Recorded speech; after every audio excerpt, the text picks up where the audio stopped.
часа? Ну, правда. 120. Это, блин, скорость, которая вроде быстрая, меньше всего тратится. Смотрите, максимальная скорость, чтобы была и скорость хорошая, и идти меньше всего тратится. За 40 это уже снова. Да, там насколько она...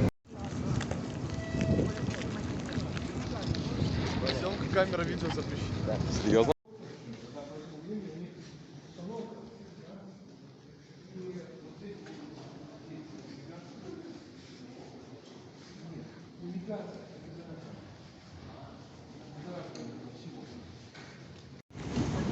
Я несу ответственность персонально за вас.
Ah.